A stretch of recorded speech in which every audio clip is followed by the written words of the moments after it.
Max Johnson didn't transfer from Texas A&M to watch Connor Harrell or Jacoby Criswell play, did he? No, he did not. No, he surely didn't.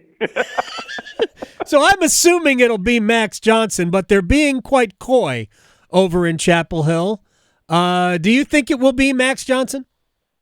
I think, by the way, it's 2024. Like, there's tape on all these guys anywhere you want to get it from. I don't know you can watch every game anyone who has ever played. Minnesota's got their starter is going to be a dude named Max Brosmer who transferred from New Hampshire, of all places. Right. Lovely country up there. Absolutely. But you can watch all of his games. But I'm sorry, I got off a little topic. Topic fine. There with this game of it's like a game of chicken they're playing, the two teams. But no, I would say that every indication we have is that 9 days from now, I think it is August 29th, that Max Johnson will be the starter for UNC. Now, Mack Brown has not stood in front of the microphones and announced, formally anointed Max as the starter. Right. But that's every indication that we've been getting.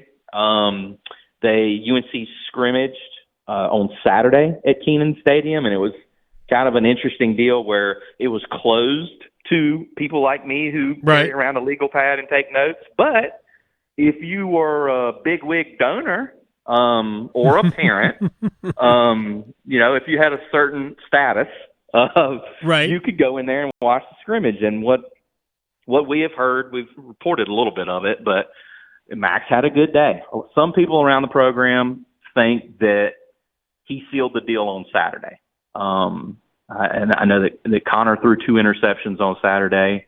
From what we've been told, Max apparently had a long 60-yard touchdown run. Now, of That's course, right.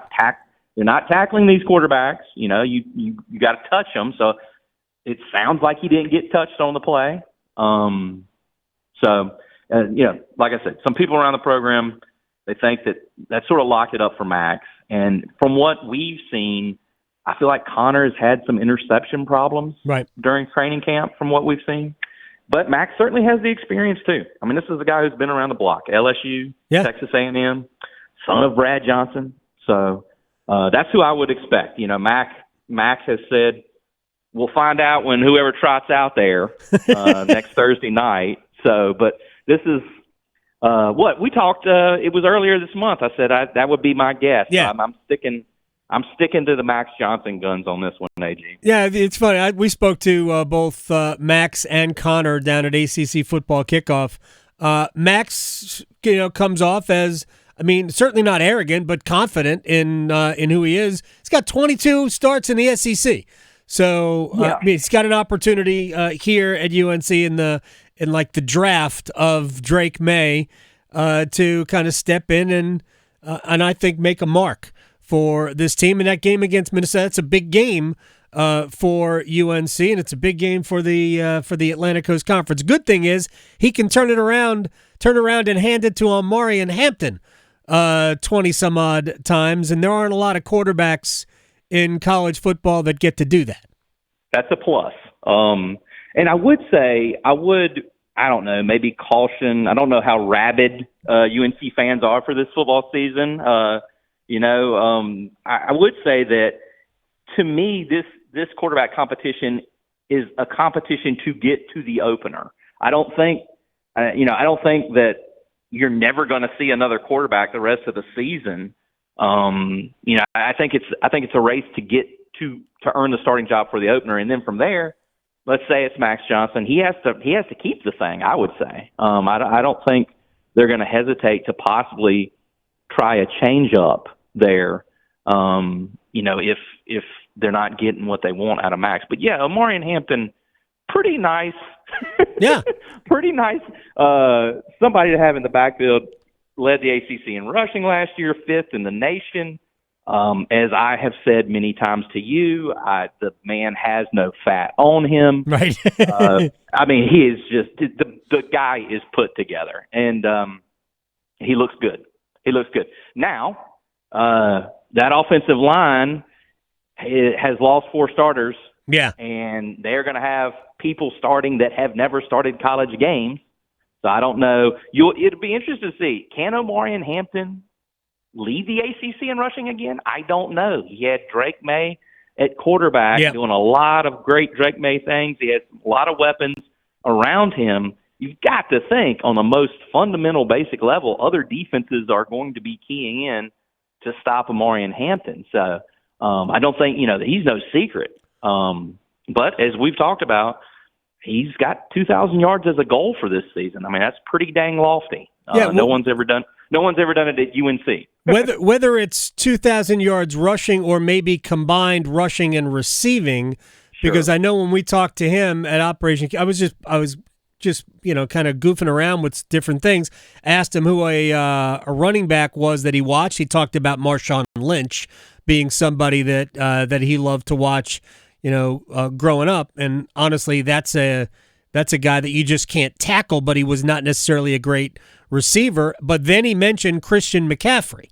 Mm-hmm. So if he's going to add the out of the backfield reception part to his game, it makes it easier on Max Johnson, and it gives him a chance to get the ball in space. And if they can get him the ball, I don't know if he can catch 25 passes over the course of a season. That would put him in like a different category. There's great running backs in this league. I mean, the kid at Cal is dynamite. Too. I can tell you this. If you want to know who's staying after practice and working on their hands, it's Amarian Hampton. They got the jugs machine over there in one corner, which you're a man who's a professional in the audio world. It's not great for our audio when we're recording these post-practice interviews. We just got into practice a little bit ago. I was telling Victoria it was great timing. They got the jugs machine going off across the way. It sounds like a dang shotgun. But it's Amarian Hampton down there, and Darwin Barlow, the transfer from USC. And they are always staying after, full pads, full helmet, the whole deal, and firing those footballs at each other to work on, like you're talking about, maybe becoming a more well-rounded back. Christian McCaffrey is the new name you're hearing from Amarian Hampton. He used to always talk about Saquon Barkley. He used to always talk about Nick Chubb. So I think just to hear the name Christian McCaffrey from his mouth this preseason, that's pretty telling about where he would like to take his game, I think. Also, if you're a running back and you want to get to your second contract, you better learn how to catch the football. Power Eccles is everywhere in terms of preseason watch lists here, watch lists there. I think he was preseason first team All ACC. And I just would want to point out Hampton was first team preseason All America by the Associated Press, so that's rarefied air. Not only for anybody, but for a UNC running back. But is there who else on the defensive side has stood out? Do we expect to have an impact on North Carolina's defense? I mean, maybe the person I would think UNC fans might be watching or leaning in toward watching the most might be the defensive coordinator, Jeff Collins, because I know he's not going to make a tackle. Right, he shouldn't. That would be illegal. Yeah, it would. It would be some old school stuff. Like guys coming off the sidelines and tripping guys or whatever back in the day. I think Kamen Rucker he had a big year last year off the edge of the defensive line. I think he could have another big year. It's a proverbial make it or break it contract type year for Dez Evans, who was one of the highest recruited guys ever out of the state of North Carolina. He's the second highest recruit in the internet era that UNC signed, behind a guy named Marvin Austin, who we could talk about for a little while. Sure. But the bar was really high on Dez Evans coming out of Lee County High School, and he has not sort of lived up to that billing yet. So, he would be one to watch. But I think it's all going to sort of hinge on how they're playing defensively. And how you've been around a long time. At this point in the preseason, guys like me have been drinking a lot of the Kool-Aid that they've been fed for the last 3 weeks or so. We've heard so much about how they're going to play differently on defense, and we have seen it too. I mean, we've seen that, you'll be at a practice and here come the linebackers walking up to the line of scrimmage. You're like, oh my God, these guys are about to, blitz. And then they drop back at the snap and here come the safety, that you weren't expecting. I mean, I think from a 10,000 foot view, you could say that the Gene Chizik defenses of the last several years were sort of molded in a bend but don't break type of attitude. And this is supposed to be, the Jeff Collins that was at Georgia Tech, the minister of mayhem, the signs for money down on third down, because money down is the down you get off the field. Right. I think that on the defensive side of the ball will be the most interesting thing to watch next week at Minnesota. Is just how aggressive are they? How every coach in any sport, if it's basketball, we're going to run and we're going to play fast. Right. Every coach ever has, smart, fast, and physical. Bennett, every coach has it. Sure. I wonder if Tony Bennett said that at his hiring press conference. No, he did not.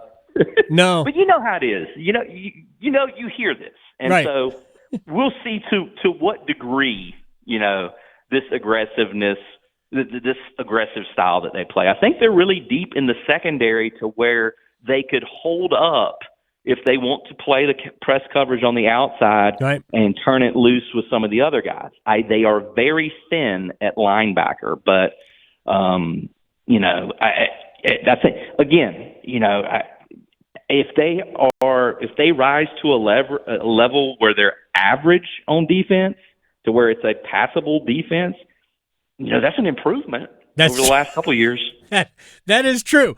We are laying the bar on the ground, but it's a fair statement. The defense has been really porous, and that would probably cover it over the last several years. Adam Smith, Inside Carolina, at Adam_Smith_IC. I shorted you an underscore before. I thank you very much for your time, my man. I will talk to you very soon. You get one more weekend to yourself. Yeah, I mean, I don't even know what day it is between, with these practices and everything. Right. I get it. I have moved my daughter into college. I don't know how that happened. Oh my gosh, so, we need to get a drink. All right, sir. The emotions are running high. So, but I thank you. It's always great, and holler at me whenever you need me. You got it, man. I'll talk to you soon. Adam Smith, Inside Carolina, here on the Wow. I know. That's college. That's real life. Woo. Real life. All right.